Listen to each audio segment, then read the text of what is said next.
भजन संग्रह 51 पश्चातापको प्रार्थना।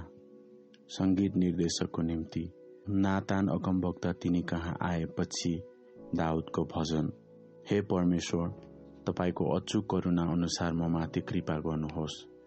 तपाईको अपार अनुकम्पमा मेरा अपराधहरू मेटिदिनुहोस्। मेरो सबै अधर्मबाट मलाई पूर्ण रूपमा धोइदिनुहोस् र मेरो पापबाट मलाई शुद्ध गरिदिनुहोस्। किनकि मेरा अपराधहरू म जान्दछु र मेरो पाप सदा मेरो सामुने छ। तपाईको विरुद्धमा केवल तपाईकै विरुद्धमा मैले पाप गरेको छु र तपाईको दृष्टिमा जे खराब छ त्यही गरेको छु। यसै कारण बोल्नु हुँदा तपाई ठिक प्रमाणित हुनुहुन्छ र न्याय गर्दा तपाई न्याय ठहरिनुहुन्छ। साँच्चै म जन्मदा नै पापी थिएँ र मेरी आमाले मलाई गर्भधारण गरेदेखि नै म पापी थिएँ। निश्चय नै हृदयको सत्यता तपाई चाहना गर्नुहुन्छ। अन्तस्करणमा तपाई मलाई बुद्धिका कुराहरू सिकाउनुहुन्छ। हिसपले मलाई शुद्ध पार्नुहोस् र म शुद्ध हुनेछु। मलाई धुनुहोस् र म हिउँ भन्दा सेतो हुनेछु। मलाई हर्ष र उल्लास सुन्न दिनुहोस् र तपाईले चूर्ण पारिदिनु भएका हड्डीहरू आनन्दित होन्। मेरा पापहरूदेखि आफ्नो मुख लुकाउनुहोस् र मेरा सारा अधर्महरू मेटिदिनुहोस्।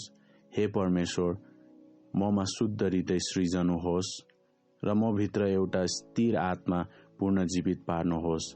मलाई तपाईको उपस्थितिबाट नहटाउनुहोस्, न त मबाट तपाईको पवित्र आत्मा लैजानुहोस्। तपाईको मुक्तिको आनन्द मलाई फेरि दिनुहोस् र मलाई सम्हाल्ने इच्छुक आत्मा दिनुहोस्। तब अपराधीहरूलाई म तपाईका मार्गको शिक्षा दिनेछु र पापीहरू तपाईतर्फ फर्कनेछन्। हे परमेश्वर, हे मेरा उद्धारकर्ता परमेश्वर, मलाई रक्तपातको दोषबाट छुटकारा दिनुहोस् र मेरो मुखले तपाईका धार्मिकताको स्तुति गाउनेछन्।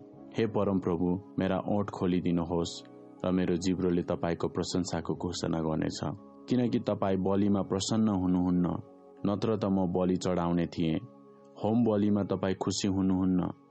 तोडिएको आत्मा नै परमेश्वरको निम्ति बलिदान हो। हे परमेश्वर, तोडिएको र पश्चातापी हृदयलाई तपाई तिरस्कार गर्नुहुन्न। तपाईको इच्छा अनुसार सियोनको भलाइ गर्नुहोस्।